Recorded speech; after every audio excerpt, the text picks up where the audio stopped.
Vamos ler o texto da mensagem desta manhã, que é Gênesis capítulo 2, versículo 18 a 25. Convido a congregação a se colocar em pé para lermos a palavra de Deus. Gênesis capítulo 2, versos 18 a 25. Vai ser projetado na tela, está impresso na ordem do culto, na página 2 do informativo que você recebeu. E eu convido a igreja a ler comigo.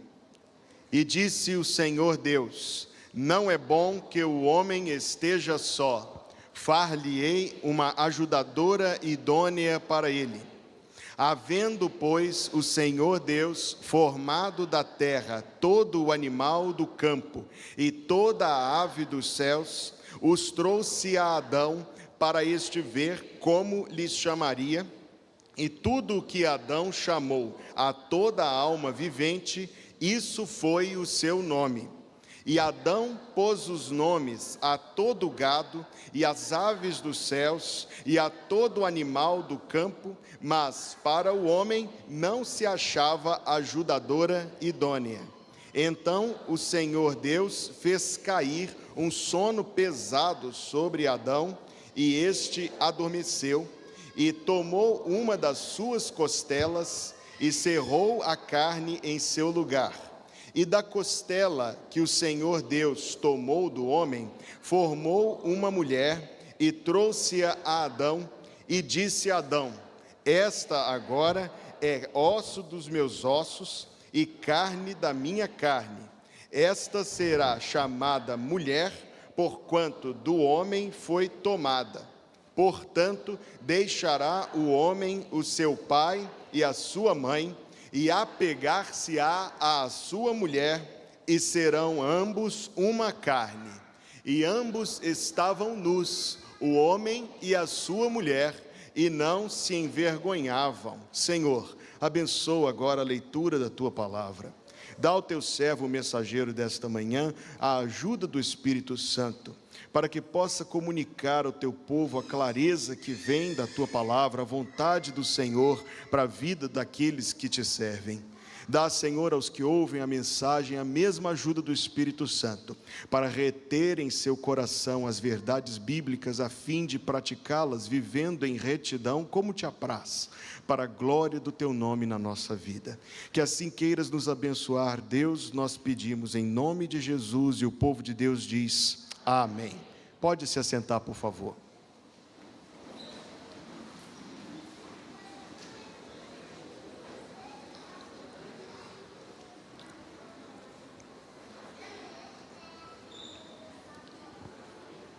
A Bíblia começa e termina com casamento.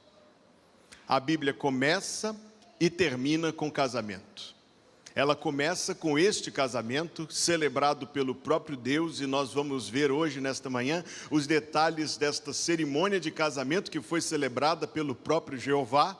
E ela termina com uma outra cerimônia de casamento celebrada pelo próprio Jeová, pelo o casamento do segundo Adão, o Senhor Jesus Cristo, com a sua noiva, a sua igreja, porque diz, capítulo 19, verso 7, do último livro da Bíblia: regozijemo-nos e alegremo-nos e demos-lhe glória, porque chegadas são as bodas do Cordeiro, e a sua noiva já se ataviou. A Bíblia começa com casamento e termina com casamento. Nós não podemos ler a Bíblia e deixar de perceber que este é um tema muito importante para Deus. Que este assunto, não somente o assunto casamento, o assunto família como um todo, é um assunto profundamente, sentidamente pautado na Escritura Sagrada, a respeito do qual Deus revela a sua vontade para a nossa vida. Deus usa inúmeras vezes a analogia do casamento para representar seu relacionamento com seu próprio povo. Inclusive, você que conhece a Escritura Sagrada, é aluno da IBD, sabe disso, quando Deus mandou que o profeta Oséias se casasse com uma mulher que depois se tornaria um tanto quanto duvidosa, para representar as traições de Israel. A relação de fidelidade, a relação sagrada de vínculo, de aliança, é o retrato até da união que existe entre Cristo e a sua própria igreja. Infelizmente, este assunto por causa do trabalho incansável de Satanás, tem estado debaixo de ataque por muitas vertentes. Uma delas é que se um pastor sobe no púlpito hoje para falar de família, estão dizendo que ele está falando de política. Eu já caí, já passei por isso. Lamentável, lamentável. O inimigo das nossas almas conseguiu lotear um assunto e reduzi-lo de um assunto estabelecido pelo próprio Deus para se tornar um assunto que pertence aos homens e não pertence. Não pertence. Como nós temos visto, e nós estamos passando muitos domingos este ano com a graça de Deus, e eu quero nos domingos pela manhã, muitos domingos pela manhã este ano pregar sobre este assunto, e tenho tirado reflexões deste livro, Comentário Bíblico, Lar, Família e Casamento. O autor deste livro estará com a nossa igreja no mês de julho, Dr. David Merck, e a sua esposa, a irmã Carol Sul. Então nós estamos sentindo no coração a importância de nos lembrar o que é que a Bíblia diz sobre isto. Eu já afirmei aqui, quero afirmar novamente, que o grande problema neste assunto, na grande maioria dos crentes que pertencem a igrejas bíblicas, não é um problema de doutrina. Quanto à doutrina a respeito da família, nós sabemos que Deus estabeleceu a família, que Deus estabeleceu os padrões de casamento, que na Bíblia nós temos o papel do marido e do pai, nós temos o papel da esposa e da mãe. Doutrinariamente as coisas estão claras. É na prática que nós precisamos lembrar o que é que a teoria significa. É no viver diário dentro da nossa casa que a gente precisa aprender como praticar estes princípios e como confirmar com nossas vidas essa doutrina que nós confessamos. O texto começa de uma maneira muito interessante. Depois que Deus fez a sua criação, capítulo 1, versículo 31, Deus diz que estava tudo muito bom. Eu não vou entrar nos detalhes do texto, isso é um assunto de quarta-feira e de EBD, para que a gente perceba o paralelismo que existe entre capítulo 1 e capítulo 2, não vou entrar nisso aqui. Mas agora no capítulo 2, versículo 18, não são histórias consequentes, mas em paralelo, está dito, não é bom. Não é bom. Se você se lembra da minha mensagem de domingo passado no culto da manhã, não é bom porque Adão, enquanto sozinho, enquanto ele só naquele belo jardim que Deus plantou, não era suficiente para reproduzir, quer dizer, para refletir a imagem de Deus. Ele sozinho não conseguia fazê-lo, não era bom. Ele sozinho não conseguiria reproduzir a imagem de Deus, isto é, trazer ao mundo outros seres humanos portadores da imagem de Deus, sozinho como ele o faria, absolutamente, biologicamente impossível, e insuficiente também, para que ele fosse o representante de Deus, o governador do mundo em nome de Deus, ele precisava da sua ajudadora idônea, como diz capítulo 2, versículo 18. Deus reservou este segundo momento. Deus poderia muito bem tê-los posto juntos no jardim do Éden desde o dia 1, Adão e Eva e pronto. Na didática divina, aprove a Deus deixar passar um tempo, e esse tempo serviu para enfatizar a insuficiência de Adão só. Sozinho, ele não poderia ser um reflexo da imagem de Deus. Sozinho, ele não poderia reproduzir a imagem de Deus. Sozinho, ele não poderia representar a Deus. Ele precisava de sua ajudadora idônea. Deus coloca de maneira didática este segundo momento para enfatizar a importância dos seus propósitos que não podem ser alcançados de outra forma. E agora, Deus introduz a primeira cerimônia de casamento, e ela começa no versículo 22. E tomou da costela, que o Senhor Deus tomou do homem, formou uma mulher e...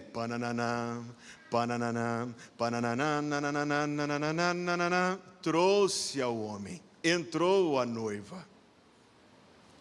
Quando Deus, depois de ter deixado passar este breve interlúdio, introduz Eva, nós temos aqui, você verá comigo, os 4 momentos de uma cerimônia de casamento justos e perfeitos. Primeiro momento, a entrada da noiva. Deus traz Eva ao encontro de Adão.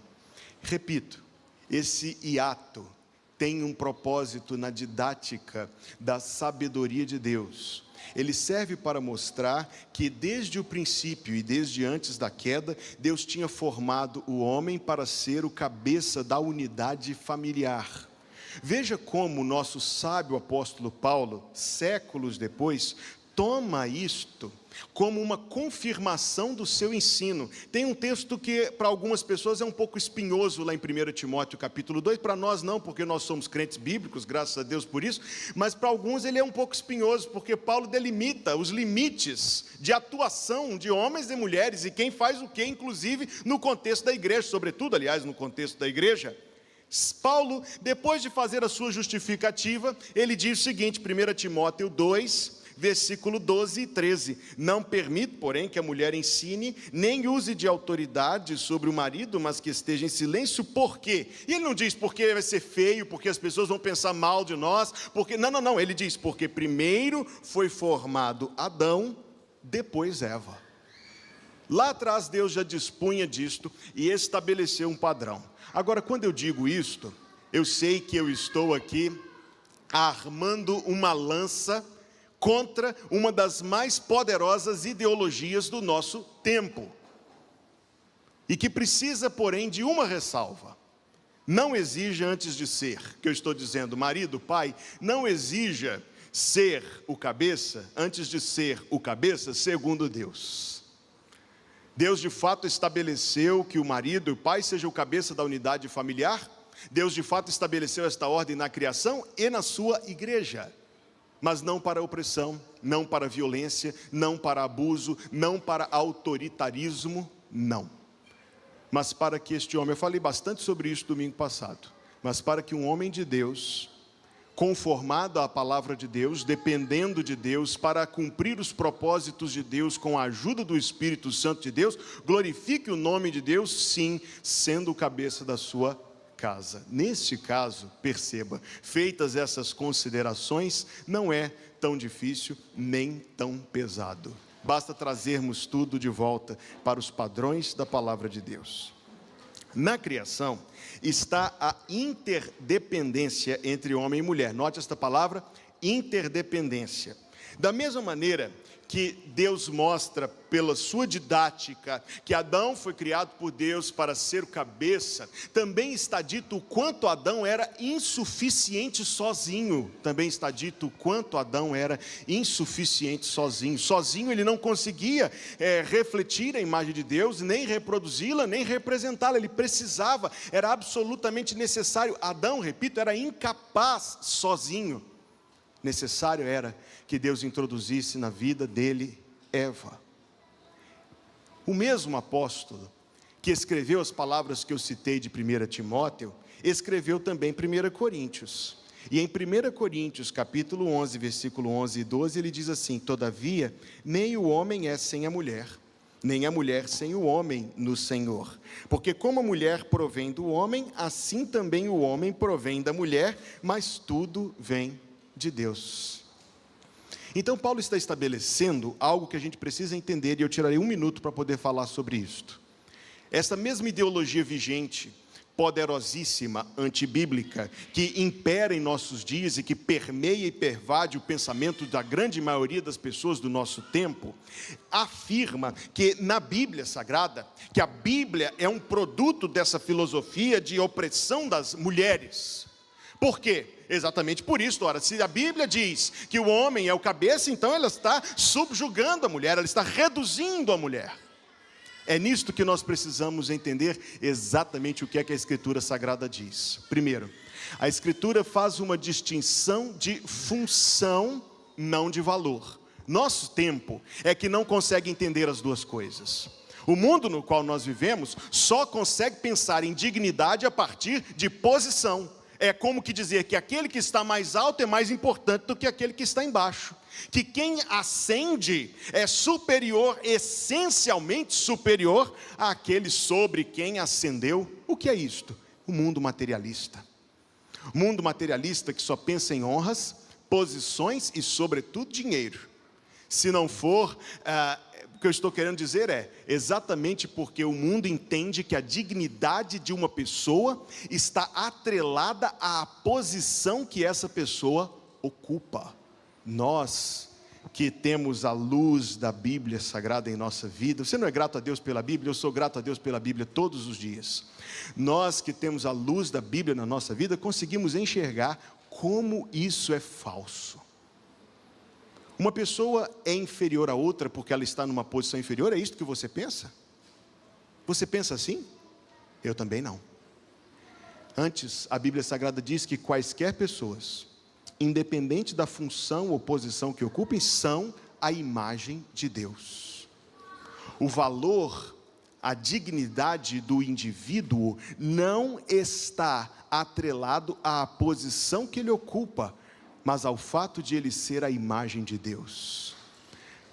Ainda acrescenta muito a nossa reflexão neste ponto, nos lembrar que primeira carta de Pedro, capítulo 3, versículo 7, dá uma palavra incisiva aos maridos, dizendo que eles devem honrar as suas mulheres como vaso mais fraco, considerando-as, sendo sensíveis às necessidades delas, porque são co-herdeiras da salvação, diz esse texto. E conclui Pedro dizendo: para que não sejam impedidas as vossas orações, o que é bastante severo. Mas ainda que isso seja muito severo e chamativo, eu quero olhar para a expressão co-herdeira da salvação.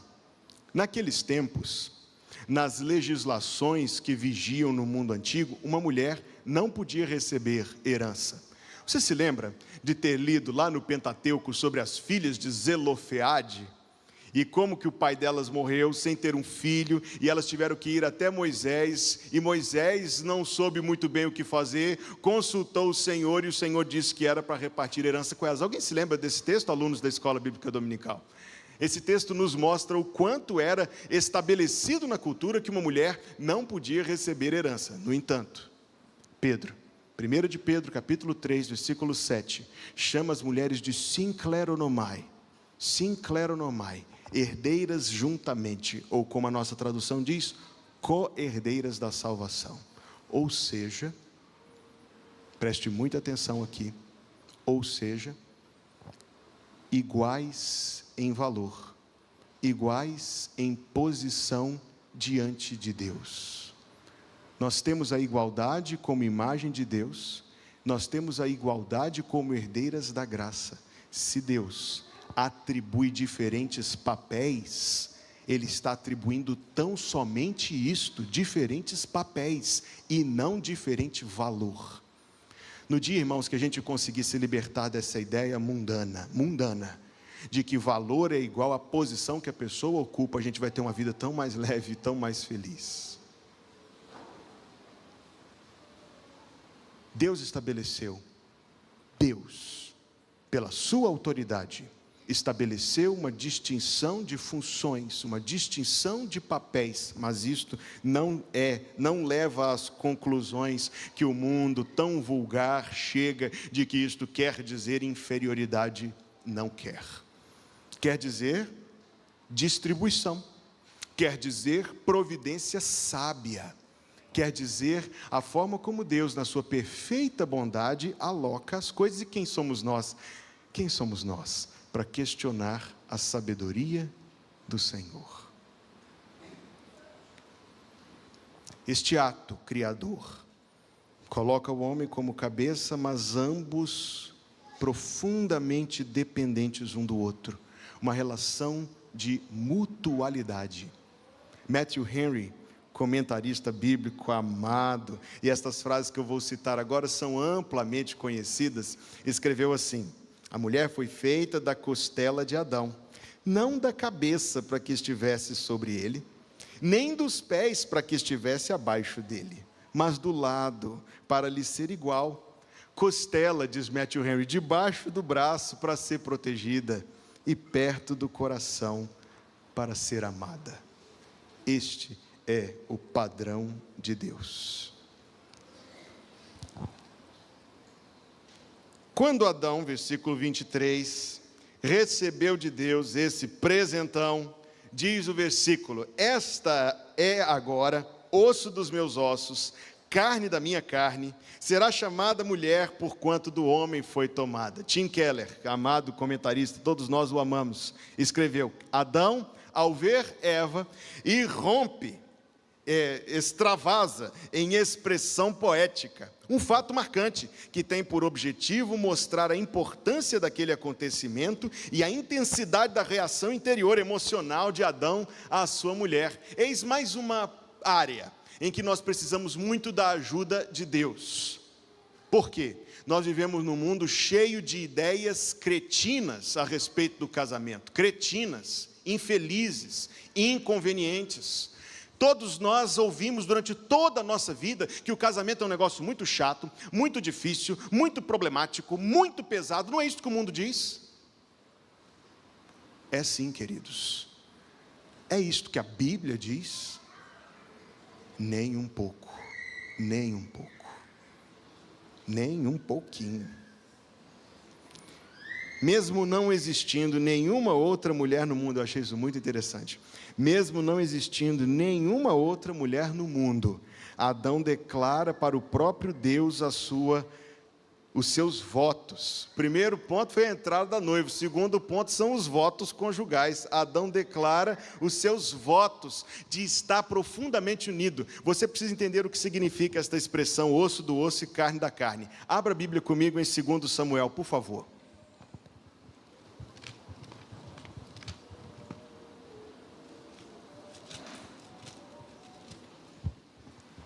Capítulo 5, versículo 1. Então todas as tribos de Israel vieram a Davi em Hebrom e falaram dizendo: eis-nos aqui, somos os teus ossos e a tua carne. Eis-nos aqui, somos os teus ossos e a tua carne. Sabe o que estava acontecendo ali nesse dia? Saul morreu, Davi foi constituído rei sobre Judá e reinou sobre Judá durante 7 anos. As tribos restantes, denominadas Israel, entraram em confusão total, guerra civil, foi um negócio. Eles vão, os líderes, os patriarcas, os anciãos, vão até Davi e pedem agora que ele seja rei, não somente sobre Judá, mas sobre todo o povo. E eles fazem um juramento, eis-nos aqui, somos os teus ossos e a tua carne, isto é, estamos profundamente, inseparavelmente ligados a ti, te pertencemos e a ti seremos leais. Isso nos ajuda a entender um pouco as palavras que Adão disse. Observe o seguinte, porque eu presido cerimônias de casamento sempre, e sempre conduzo o momento dos votos. Eu quero observar o seguinte: não existia nenhuma outra mulher no mundo, os votos eram redundantes. Ainda assim Adão jurou, e disse: esta mulher é osso dos meus ossos, carne da minha carne. Ele está dizendo, ele está declarando isso para Deus, eu estou inseparavelmente unido a ela. Eu, como pastor, sempre que os casais estão prestes a se casar, e me convidam para fazer a cerimônia de casamento, eu digo, ótimo, contanto que você concorde a gente fazer algumas conversas antes, algumas, às vezes 3, 4, 5, invariavelmente a primeira é sobre o conceito bíblico de aliança, totalmente perdido no mundo no qual nós vivemos, totalmente perdido.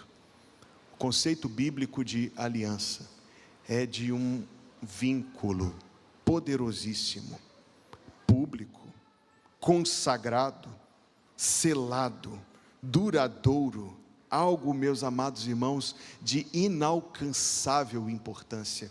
É assim que as pessoas do nosso tempo veem o casamento hoje em dia? Você pensa que sim? Eu tenho certeza que não. Sabe o que eu quero dizer? E eu sei, irmãos, que há diferentes histórias, há diferentes situações. É por isso que hoje não é o único dia que eu vou pregar sobre esse assunto. Nós estamos vendo aqui, e você observou o título da mensagem, saiu na hora do culto, Paraíso Perdido.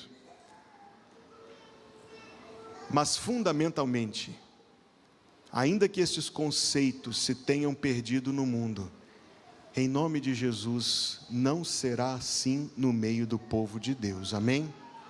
Amém. Observe a importância. Depois que Adão disse isto, eu volto ao texto lá de Gênesis 2. Ele deu o nome dele para ela.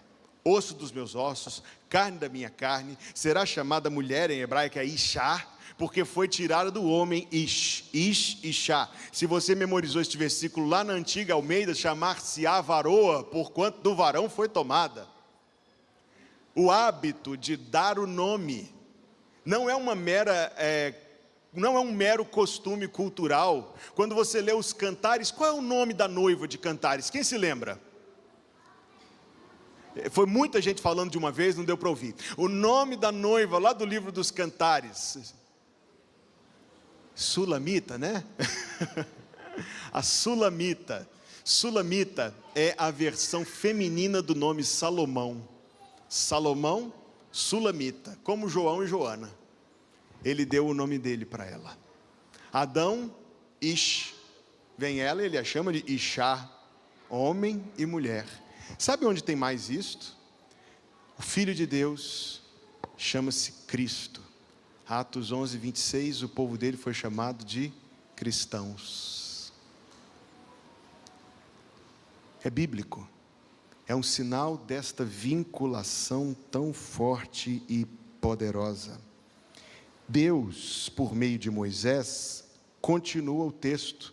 Depois deste extravasar emocional de Adão, Deus coloca um comentário, portanto, observe a força desta palavra, portanto, Deus selou, Deus aceitou os votos conjugais, portanto, deixará o homem o seu pai e a sua mãe. Olha o que John Piper escreveu sobre isso, eu achei muito interessante. Deixar o pai e a mãe para unir-se à esposa e formar uma nova união numa só carne, foi planejado desde o princípio para manifestar esta nova aliança. Cristo deixando o seu pai no alto da glória e tomando a igreja como sua noiva ao custo da própria vida e unindo-se a ela num único espírito para sempre. Cristo deixou o pai, aliás, quando estava neste mundo, deixou também a mãe, e foi ao encontro da sua noiva para com ela se unir, como a união acontecerá quando ele vier nos buscar. A entrada da noiva, os votos conjugais, a declaração. Deus ouviu os votos e disse, portanto, deixará o homem o seu pai e a sua mãe, e se apegará à sua mulher, e serão ambos uma só carne. Você entende que Deus presidiu a cerimônia de casamento aqui? Deus foi quem deu os votos, foi Deus quem fez a declaração. Quando eu faço a cerimônia de casamento, os fotógrafos são, se fosse um joguinho de videogame, ia ser assim, time do pastor e time dos fotógrafos. Tem muitos fotógrafos aqui, eu amo vocês, viu, queridos? É só na cerimônia de casamento que eles ficam fazendo para mim assim, shh, shh, shh, e eu não saio, só saio quando a cerimônia acaba. Mas sabe por quê? Não é porque eu quero aparecer na foto, faço nenhuma questão, é porque ali eu estou representando o Senhor. Aí eles querem que eu saia, mas você vai tirar Deus? Não é que eu sou Deus, não sou, viu gente? Me entenda bem. Mas eu estou ali representando, eu não posso sair. Só quando a cerimônia acaba é que eu saio. Agora vamos entender isto. Deus os declarou. E a declaração de Deus, deixará o homem, o seu pai e a sua mãe, e se unirá à sua mulher, e serão ambos uma só carne. Ela significa 3 coisas para nós. Exclusividade. Eu tenho pouco tempo para falar sobre isto. Exclusividade. Seu casamento, se você é casado, seu casamento deve ser o relacionamento mais importante da sua vida, depois do seu relacionamento com o Senhor. Fidelidade. Fidelidade se unirá. Essa palavra é tão forte na língua em que este texto foi originalmente escrito. Se unirá, se integrará, se fundirá à sua mulher. David Merck, nesse livro que nós estamos vendo, diz: a fidelidade pactual fica muito distante do pensamento da maioria dos casais pós-modernos, concordo com ele, e precisa ser resgatada na igreja entre nossas famílias, concordo com ele. Muitos recusam assumir esse nível de compromisso, e mesmo entre aqueles que firmam uma aliança, muitos são infiéis a ela. Exclusividade, fidelidade e intimidade, serão os dois uma só carne. Haja vista que eu estou também me dirigindo a uma congregação com diferentes perfis de pessoas e diferentes momentos da vida, vamos nos lembrar, e que os hereges do YouTube não nos enganem, a Bíblia ensina sim, que a intimidade sexual é algo exclusivo para o casamento. Está Está escrito lá em 1 Coríntios 7:2. Mas por causa da fornicação, cada um tem a sua própria mulher, e cada uma tem o seu próprio marido. Nós precisamos ser lembrados disto. O mundo trata essas coisas como se fossem coisas banais. Não são. Deus tem algo a dizer sobre isso. Deus tem um propósito maior para as nossas vidas. Veremos isso na mensagem de hoje à noite. Deus nos amou eternamente, nos salvou para que fôssemos santos e irrepreensíveis diante dele. Então, nós entendemos o propósito de Deus: ser uma só carne, uma união e uma comunhão total, selando publicamente uma união sagrada vivida com a bênção de Deus. Olha como esse texto termina bonito. E ambos estavam nus. Não achei bonito não, pastor, calma, é bonito todo. E ambos estavam nus, o homem e a sua mulher. E aí vem o bonito: e não se envergonhavam. Neste momento, foi dado o paralelismo das narrativas, foi nesse momento que Deus disse: está tudo muito bom. Este foi o momento em que os dois estavam no paraíso, vivendo juntos numa comunhão perfeita, vivendo juntos para refletir a imagem de Deus, vivendo juntos no propósito de reproduzir a imagem de Deus e de representar a imagem de Deus. Se você quer entender melhor essas 3 palavras, ouça a mensagem de domingo passado, está no YouTube, está no Spotify. Eles estavam nus, transparência, intimidade, vulnerabilidade, portanto confiança, proximidade, liberdade. Naquele momento da história, tudo estava funcionando exatamente como Deus quis. Infelizmente, não continuou assim. Domingo que vem nós vamos ver que uma serpente entrou no jardim. Nós vamos ver como o inimigo, que tanto odeia a glória de Deus, que se esforçou maliciosamente para desfigurar a imagem de Deus na criação e na família. Infelizmente ele foi exitoso, mas a nossa esperança é que Jesus já o venceu. Nós vamos ver que este paraíso que Deus criou foi perdido, mas nós continuaremos vendo como ele vai sendo progressivamente restaurado por Deus. Quem criou o casamento, irmãos, não foi um rei do passado, não foi um legislador, não foi uma tradição, não foi uma casta de dominadores do povo. Quem criou o casamento foi Deus, amém? Portanto, Deus tem todo o direito e toda a autoridade sobre o casamento. O casamento é uma herança do paraíso, não é uma coisa ruim como o mundo diz para nós. É uma das poucas coisas que a gente retém de antes da queda. Ficou conosco apesar da queda. Seus alvos são elevados, não a felicidade dos cônjuges, mas a glória de Deus. A gente entende isso, irmãos? Damos a nossa felicidade como desculpa para qualquer coisa. Fazemos aquilo que nos faz feliz? Não. Devemos fazer aquilo que glorifica a Deus. Vivemos numa sociedade secularizada e sexomaníaca, decadente e cada vez mais iníqua, fria, pobre de amor e sem temor de Deus. Pelo menos na igreja, em nome de Jesus, ainda existam famílias bíblicas, amém? Esse é o adjetivo mais importante do mundo hoje, bíblico.